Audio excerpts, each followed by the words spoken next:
Hello friends, welcome to my healing recipes Tamil channel. இன்னைக்கு நம்ம healing recipesல பார்க்க போற ரெசிபி என்னன்னா நம்ம வந்து சர்க்கரையுடைய அதாவது முக்கியமா டைப் 2 டயாபெட்டிஸ் இருக்கிறவங்க இந்த ரெசிபியை ட்ரை பண்ணி பாருங்க. ரொம்ப ஆரோக்கியமான ரெசிபி. இது வந்து டைப் 2 டயாபெட்டிஸ் இருக்கவங்களுக்கு ரொம்ப ஹெல்ப்ஃபுல்லா இருக்கு. சுகரை வந்து கண்ட்ரோல்குள்ள வைக்கிறதுக்கும் இது ரொம்ப ஹெல்ப்ஃபுல்லா இருக்கும். அது மட்டும் இல்லாம இதுல பயன்படுத்தியிருக்க அரிசி வகையை பத்தியும் நான் உங்களுக்கு சொல்றேன்.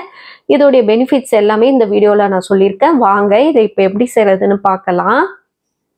ஃபர்ஸ்ட் ஒரு பேன் எடுத்துக்கோங்க. அதில் வந்து ஒரு 2 டேபிள் ஸ்பூன் அளவுக்கு எண்ணெய் ஆட் பண்ணிக்கோங்க. எண்ணெய் காஞ்ச பிறகு 1/2 டீஸ்பூன் அளவுக்கு கடுகும், 4 டீஸ்பூன் அளவுக்கு சீரகம் சேர்த்துக்கோங்க. ஒரு 1/2 டீஸ்பூன் அளவுக்கு கடலைப்பருப்பு, 2 காஞ்ச மிளகாய் சேர்த்துக்குங்க. கொஞ்சமாக கருவேப்பிலையும் சேர்த்து மிக்ஸ் பண்ணி விட்டுருங்க.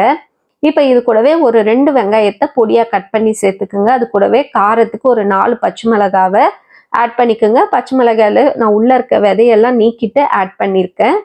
இதையும் சேர்த்து நல்லா மிக்ஸ் பண்ணி விட்டுருங்க. இப்போ இதில் 1 டேபிள் ஸ்பூன் அளவுக்கு இஞ்சி பூண்டு பேஸ்ட்டு சேர்த்து நல்லா மிக்ஸ் பண்ணி விட்டுருங்க.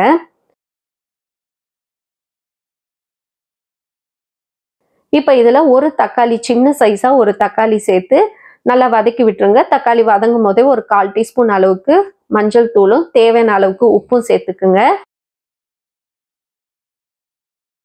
இப்போ இது எல்லாமே நல்லா வதங்கி வந்த பிறகு ஒரு 1/4 கிலோ அளவுக்கு வெண்டைக்காவை நான் இந்த மாதிரி ரவுண்ட் ஷேப்பாக கட் பண்ணி ஆட் பண்ணியிருக்கேன். இந்த வெண்டைக்காவை சேர்த்து நல்லா மிக்ஸ் பண்ணுங்க. மிக்ஸ் பண்ணி விடும்போது நம்மளுக்கு வந்து அந்த வெண்டைக்காய் வந்து கொஞ்சம் இழுப்பாக வரும். நல்லா மிக்ஸ் பண்ண அந்த இழுப்பு தன்மையெல்லாம் போயிடும். சப்போஸ் உங்களுக்கு அதிகமாக அந்த மாதிரி இழுப்பாக இருக்குது அப்படின்னும் போது ஒரு 1/4 டீஸ்பூன் அளவுக்கு மட்டும் லெமன் பிழிஞ்சு விடுங்க. அப்படி இல்லைன்னா ஒரு 1/4 டீஸ்பூன் தயிர் கூட சேர்த்துக்கிட்டு மிக்ஸ் பண்ணிங்கன்னா அந்த வந்து பிசுபிசுப்பு தன்மையெல்லாம் இருக்காது. இப்போ இது நல்லா வதங்கி வந்த பிறகு காரத்துக்கு காஷ்மீரி மிளகாய் தூள் 1 டேபிள் ஸ்பூன் சேர்த்துக்குங்க.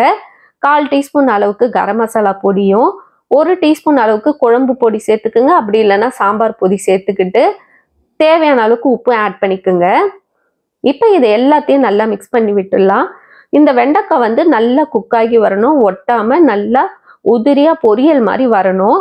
இப்போ இதில் இன்னைக்கு நான் வேக வச்ச 1 கப் அளவுக்கு கேரளா மட்டை அரிசி எடுத்திருக்கேன். இதை எப்படி செய்யணும், இந்த மட்டை அரிசி எப்படி வேக வைக்கணும்னு நான் இன்னொரு வீடியோ அப்லோட் பண்ணியிருக்கேன். நம்மளுடைய இன்னொரு சேனலில் இருக்குது. அந்த வீடியோடைய லிங்க்கும் நான் கீழே டிஸ்கிரிப்ஷனில் கொடுக்குறேன். மறக்காமல் போய் செக் பண்ணி பாருங்கள். இதில் வந்து இந்த கேரளா அரிசியில் நிறைய ஹெல்த் பெனிஃபிட்ஸ் இருக்குது. எல்லாமே நான் அந்த வீடியோவில் சொல்லியிருக்கேன். அந்த வீடியோ வேணுன்றவங்க கீழே லிங்க்கை கிளிக் பண்ணி போய் பாருங்கள்.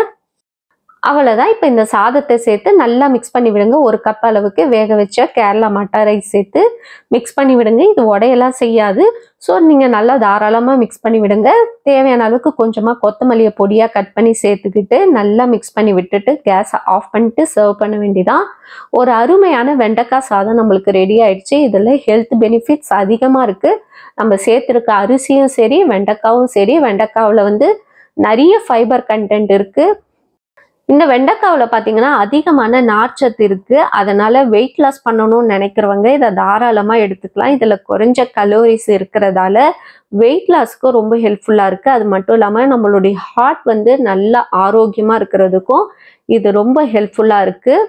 இது வந்து சர்க்கரை நோயாளிகள் கண்டிப்பாக டைப் 2 டயாபெட்டிஸ் இருக்கிறவங்க எடுத்துக்குங்க. இந்த வீடியோ உங்களுக்கு பிடிச்சிருந்தா மறக்காமல் லைக் பண்ணுங்கள், ஷேர் பண்ணுங்கள், சப்ஸ்கிரைப் பண்ணுங்கள் ஃப்ரெண்ட்ஸ். இன்னொரு வீடியோவில் உங்களை சந்திக்கிறேன்.